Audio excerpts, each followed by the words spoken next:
Olá, sejam bem-vindos novamente ao nosso podcast com papos com os palestrantes do VEST 360 da FEIPET. Estamos aqui com o Charles Lima.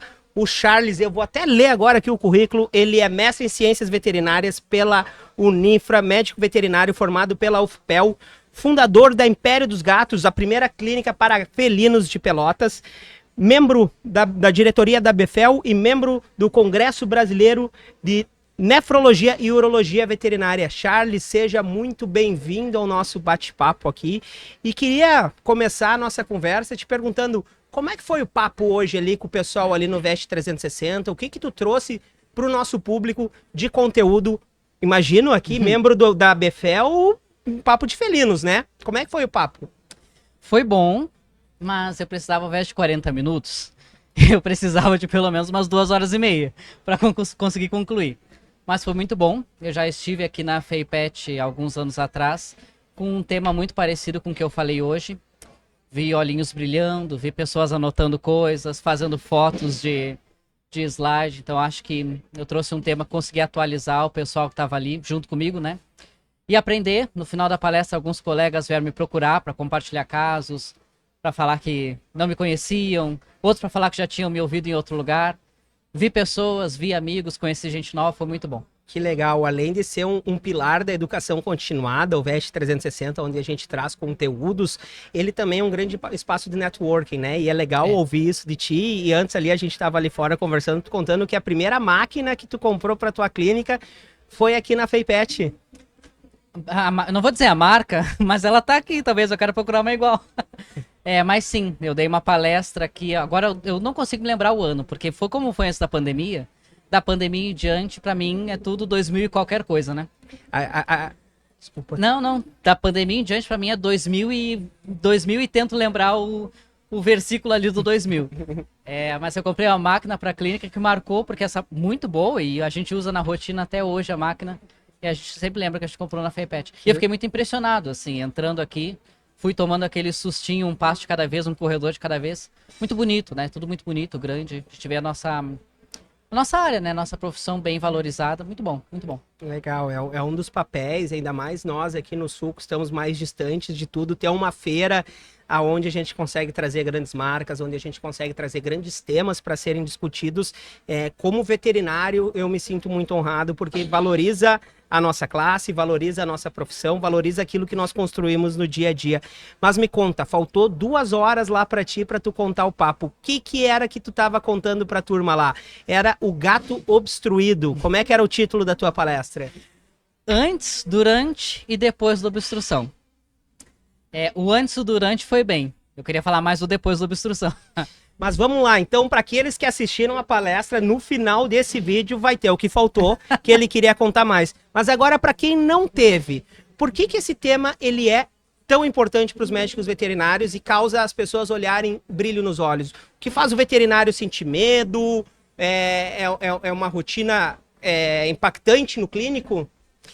É impactante, é um número grande de animais em sofrimento por conta disso. É assustador, né? Então, todo mundo que tá ali, que estava ali me ouvindo, e talvez quem esteja ouvindo agora também, a gente se forma na universidade e sai para trabalhar na clínica de pequenos animais. Tem aquele que vai para o mestrado, aquele que segue a pós-graduação, mas também tem aquele que vai atender na clínica do plantão. Vai atender numa clínica 24 horas com uma rotina grande de animais de internação. E o gato obstruído é aquele personagem que vai chegar na sexta-feira de noite. E às vezes ele vai encontrar um profissional veterinário que não tem grande experiência com gato obstruído assim. Que recém formou, que tem na memória a ideia de que o gato obstruído, então eu preciso imediatamente passar uma sonda. Então meu objetivo na conversa com eles ali na sala foi desvelar os motivos que levaram não o gato chegar naquele plantão, mas sim ele chegar na obstrução. Então é uma rotina grande. Todo veterinário vai encontrar, se o veterinário for trabalhar com clínica de pequenos animais, ele vai encontrar em algum momento, em alguma sexta-feira de noite, ele vai encontrar um gato obstruído. E quando o gato está obstruído, ele já chega muito mal, em geral, muito mal, com dor, tremor, todas as alterações bioquímicas, metabólicas e hemodinâmicas que envolvem a doença, mas sobretudo ele vai chegar com um tutor amedrontado, ansioso, E na cabeça do tutor, que ali eu disse na palestra agora há pouco, às vezes o tutor ele é um professor de matemática, ele é um arquiteto.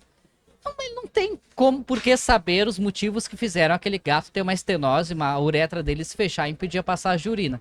Ele só reparou que o gato tá com dor. Só que o gato tá com muita dor. Não é uma dor qualquer.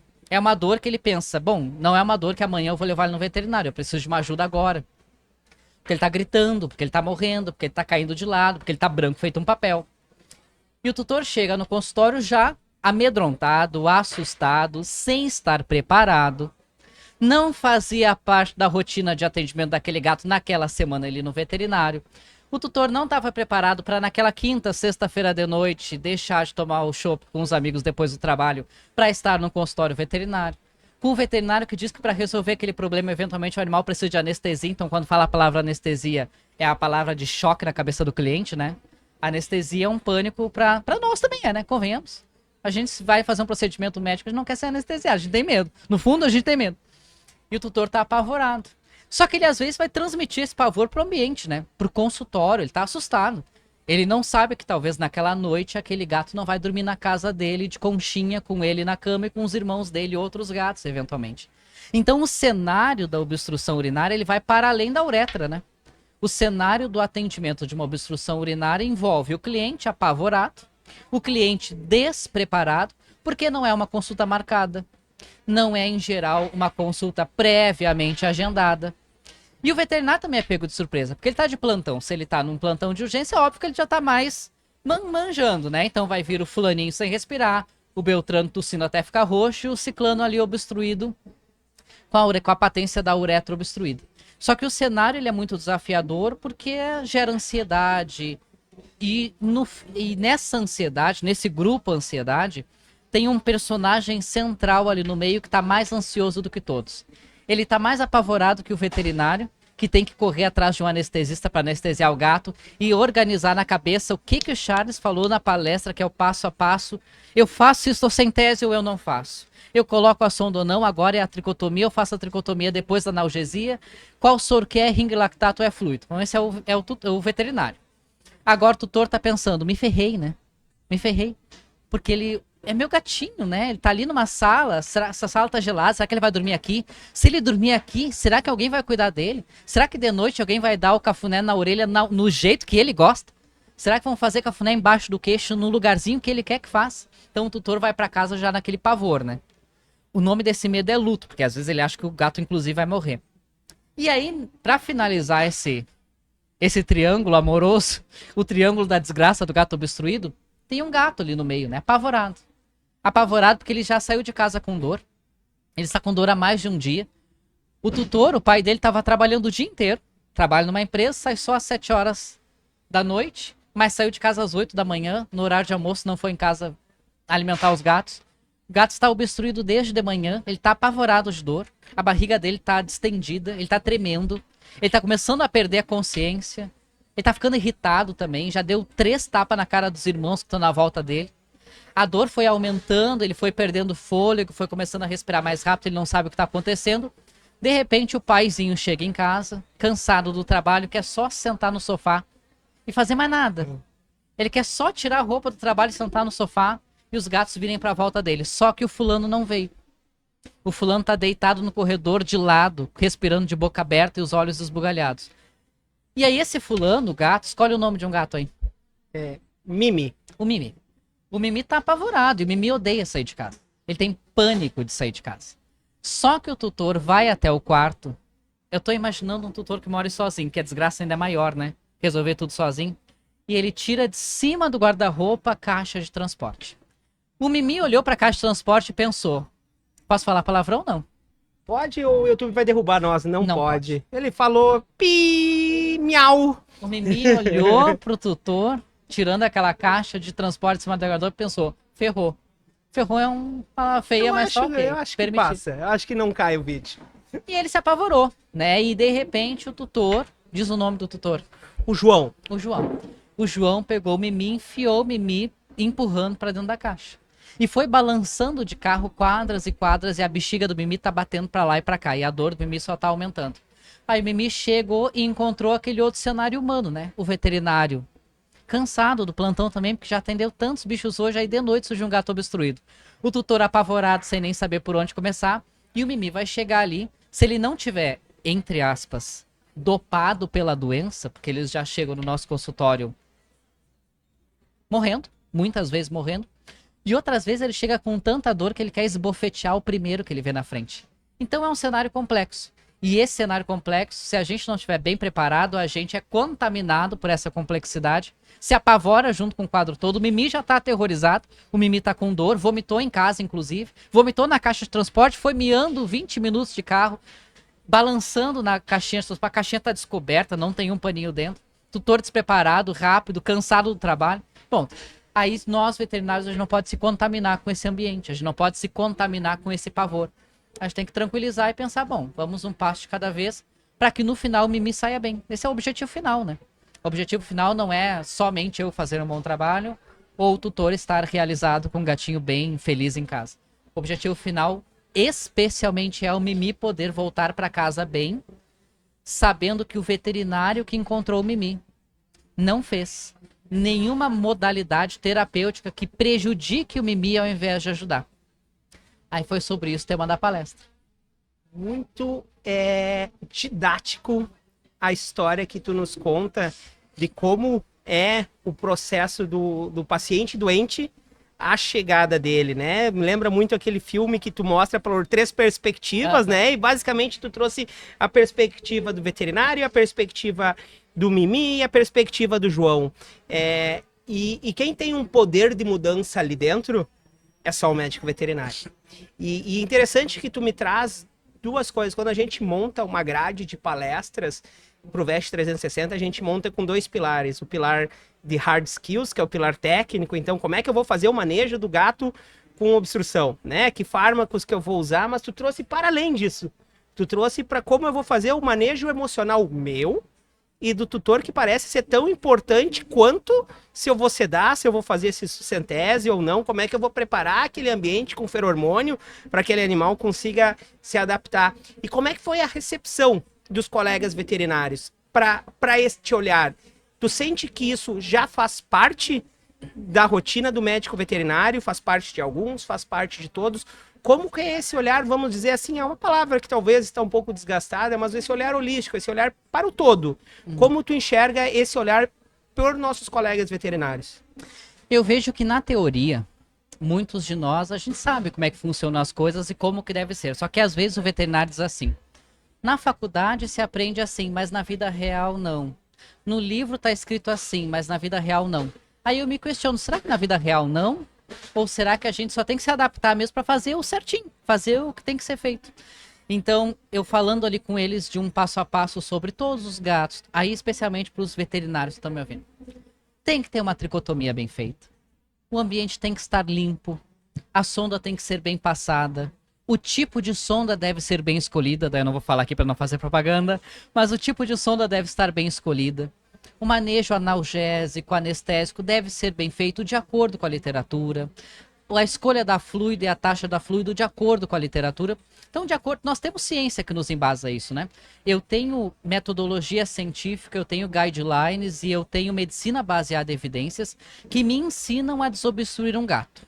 Se eu fizer isso, é um sucesso. Mas o início da tua pergunta foi sobre o todo. E aí é impossível a gente pensar no gato obstruído sem que... Eu falei isso para eles agora há pouco. Desobstruí o gato, passei a sonda, limpei a bexiga, ele tá bem, ele vai para casa. Se o tutor não tiver, no mínimo, 2 horas sentado com o veterinário em uma sala para mudar a história da vida daquele gato, quem ele é, que raça que ele é, quantos gatos tem na casa, onde que ele mora, ele gosta de caixa de papelão, ele não gosta, ele come sachê, ele não come, a ração é super premium, é uma ração meia boca, ele é um gato bem hidratado, ele brinca, ele é feliz. Se o tutor, se o João sai em casa, era João, né? Era João. Se o João sai, trabalha fora de casa o dia inteiro, o que o gato está fazendo dentro de casa? Se nós não fizermos isso, se a gente não mergulhar, se nós não nos debruçarmos sobre a vida do paciente gato, que é para isso que eu me formei, afinal de contas, né? Eu fiz 5 anos de graduação, 2 de mestrado, 2 de especialização. para que eu possa me debruçar sobre a vida do gato. Se eu não mudar a história da vida desse gato, eu vou ser apenas mais um veterinário que passou pela vida dele passando uma sonda. Não tem por que fazer isso, né? Anestesiar e passar sonda, qualquer um faz. Uma anestesia, não tô nem falando de uma boa anestesia. A gente sabe que isso acontece, né? Então a gente quer, obviamente, um lugar que tem um bom anestesista, um bom clínico, a gente quer o completo. Só que ser bom não é mais um diferencial. Saber o que a literatura diz, foi o que eu falei, eu mostrei artigos científicos sobre gato obstruído. Só que eu saber o que a literatura diz, eu saber a dose do fármaco que o artigo está dizendo, eu saber qual fármaco escolher, não é mais um diferencial, porque é uma obrigação minha. Eu tenho que saber o que é bom para o gato. Eu tenho que saber a dose, o mecanismo, o produto, a infusão, a taxa. Isso eu já tenho que saber. Eu já parto desse, o nível 0 para mim é saber o que a literatura diz. Mas o meu diferencial, o que eu quero que os meus colegas que me ouvem façam, é sentar com o tutor e conversar sobre a vida do gato. Fazer como se fosse uma consulta pediátrica. O que come, se estapeia com alguém, foge, sobe no sofá, o outro desce, gosta de cafuné ou não gosta, se esconde quando chega a visita. Tudo isso perfaz uma descrição da performance de comportamento desse gato. E é essa performance comportamental, são essas particularidades do gato que eventualmente levaram ele à obstrução urinária.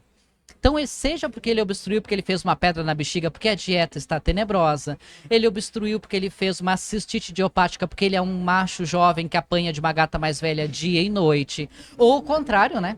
Ou é um gatinho jovem que está puxando a orelha do gato mais velho que só quer dormir. Então, eu mostrei um gato de 15 anos obstruído porque o tutor, o paizinho dele, foi morar na Europa e ele ficou com a mãe, no caso com a avó, e ele obstruiu. Então, sempre tem. Eu disse para eles e repito aqui.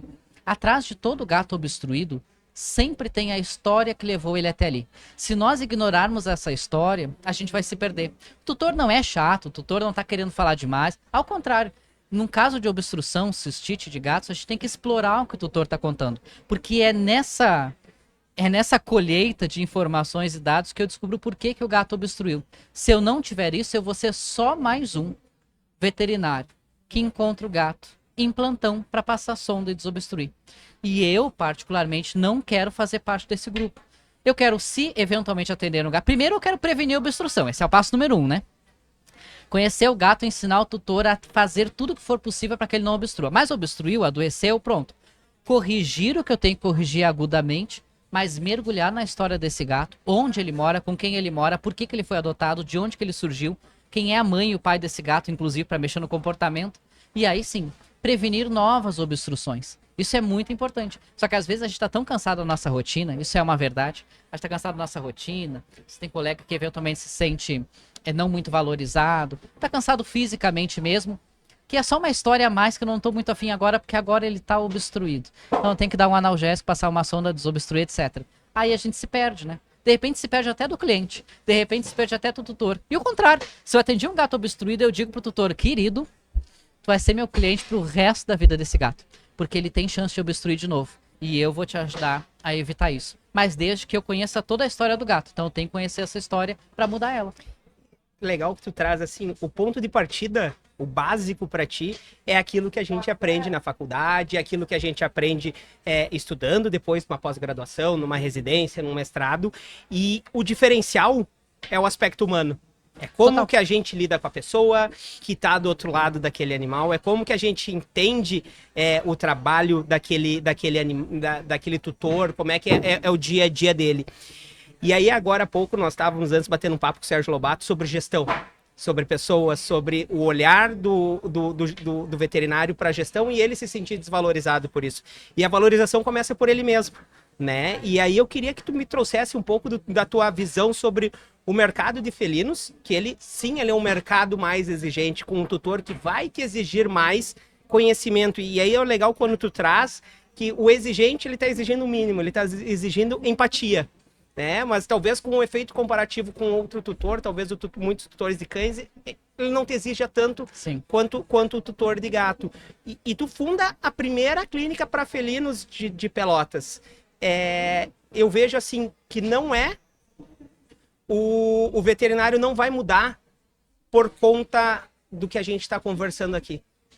O veterinário vai ter que mudar porque o mercado vai exigir isso. O mercado vai querer uma clínica para felinos em Pelotas. O mercado vai exigir isso, vai exigir que o veterinário saiba para além disso.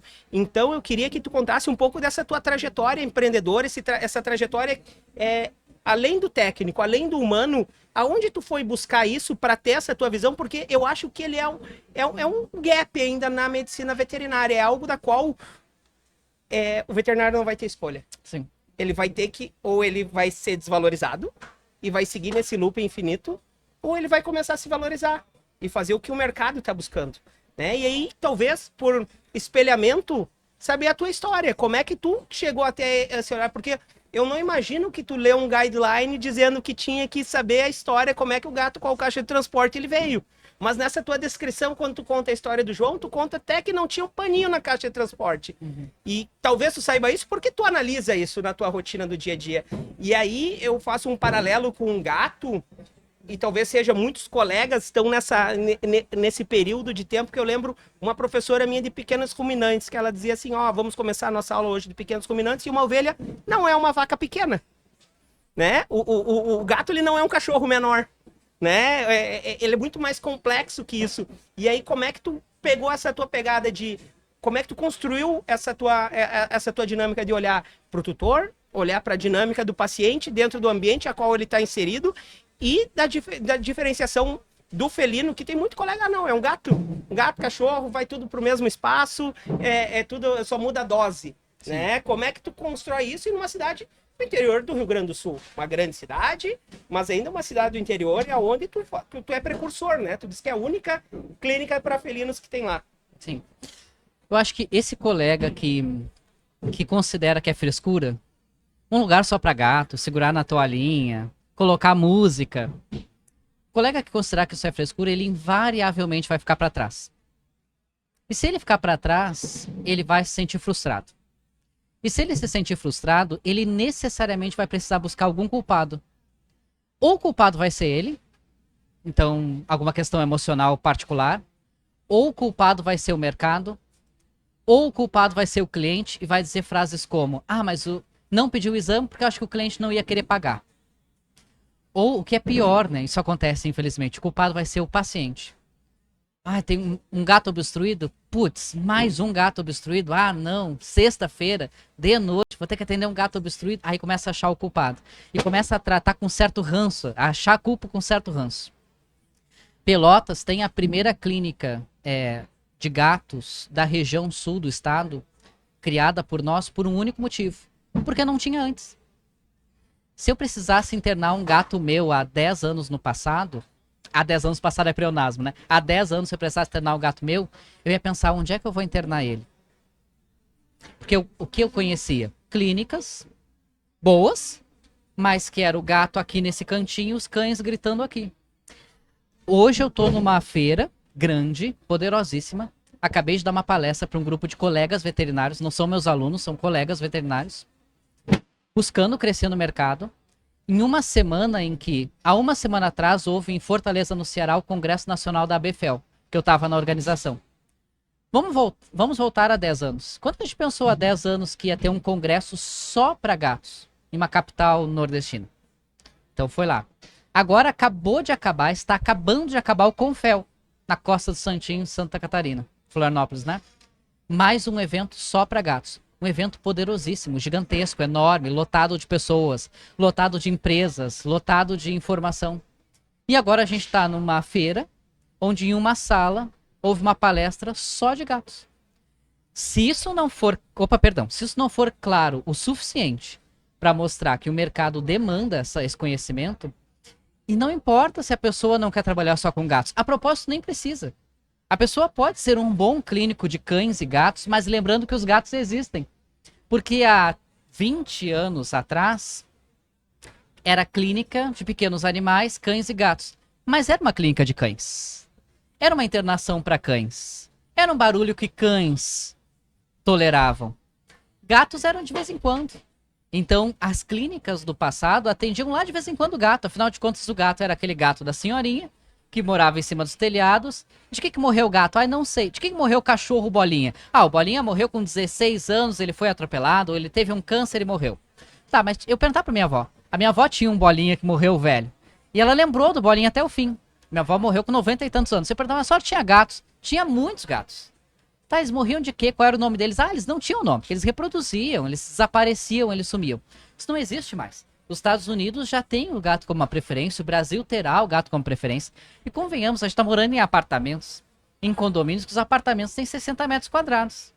E às vezes tem tutores que têm 3 Goldens em apartamentos de 60 metros quadrados. E é um desafio. Então as pessoas estão conhecendo mais os gatos. O Instagram está mostrando mais gato.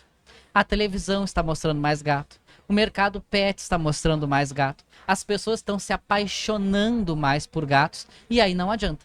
Se o mercado não acompanhar isso, ficará para trás. Na minha clínica, várias vezes, nós ficamos com um cliente para nós, mesmo que seja um gato adulto, que já tenha passado por outros atendimentos, apenas pelo fato de nós tratarmos o gato bem. Apenas pelo fato de o ambiente ser silencioso, escuro, contido em uma toalha. E quando nós íamos abrir a clínica, quando falando numa cidade do interior do Rio Grande do Sul, a ideia inicial era abrir em Florianópolis, porque era uma capital. Aí a gente pensou, o quê? Não. Imagina uma cidade desse tamanho não ter uma clínica de gato. E nós abrimos lá no fundo, mas bem lá no fundo mesmo, uma gotinha de fundo, a gente tinha um certo medo, pensando, será? Será que vai, né? E foi muito bem, aliás. Foi superando todas as nossas expectativas. Mas porque havia uma demanda de mercado e a gente pensava, bom, nós temos que ter um lugar onde nós levaríamos os nossos gatos para internar ou ser atendidos quando adoecessem. E aí, finalmente, surgiu o Império para Gatos. Tem um bar aqui em Porto Alegre que eu gosto muito de ir, que eles foram pioneiros na cerveja artesanal, e eles têm uma frase que estão em todas as 7 unidades deles, que vem de um filme chamado Campos dos Sonhos, que diz assim, se você construir, eles virão.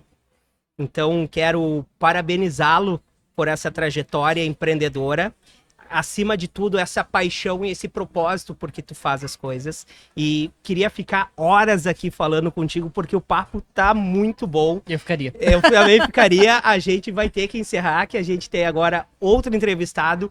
Quero agradecer muito, já te fazer o convite pro ano que vem, para tu estar aqui conosco, porque eu acho que são nessas construções que a gente promove a medicina veterinária e melhora nosso mercado. São com pessoas apaixonadas, com vontade de mudar. Então, como colega, como alguém do mercado, fico muito feliz em ver esse olho brilhando quando tu conta do teu negócio, quando tu conta a história do Mimi e do João andando, entendendo que não é só uma uretra estenosada, é muito além daquilo. Então, muito obrigado pelo teu conteúdo que tu trouxe. Obrigado a todos que estiveram conosco aqui. E deixa tu se despedir da galera ali que faltou 40 minutos ali para tu falar. Conta a pauta que ficou faltando. Só lembrando que se eu atendi algum João que o gato é Mimi, o nome é fictício, tá? Foi ele que escolheu o nome. Exato, fui eu. Não tem nada a ver. Pra finalizar, o cuidado com os gatos, como eu disse, né? Ser bom não é mais um diferencial tecnicamente. Tem que ir para além disso. Porque no final das contas, nosso objetivo é cuidar de um bichinho que está na casa de alguém, que é a companhia de uma idosa, que é o filho de um casal, que é o melhor amigo de uma criança autista. E se eu não tiver isso como base que sustenta o meu atendimento, talvez eu vá falhar. E aí eu não quero falhar porque não posso falhar com a comunidade que está buscando o meu serviço. Então estou muito feliz e que bom que lugares assim, feiras assim, existem, que fazem engrandecer ainda mais a nossa profissão e as nossas relações. Muito obrigado pelo convite. Nós que agradecemos a tua presença. Esse é o propósito do Vest 360, esse é o propósito da FeiPet. Obrigado àqueles que ficaram conosco até aqui. Até o próximo vídeo, onde a gente vai bater um papo com mais algum palestrante que estava conosco lá no Vest 360. Tchau!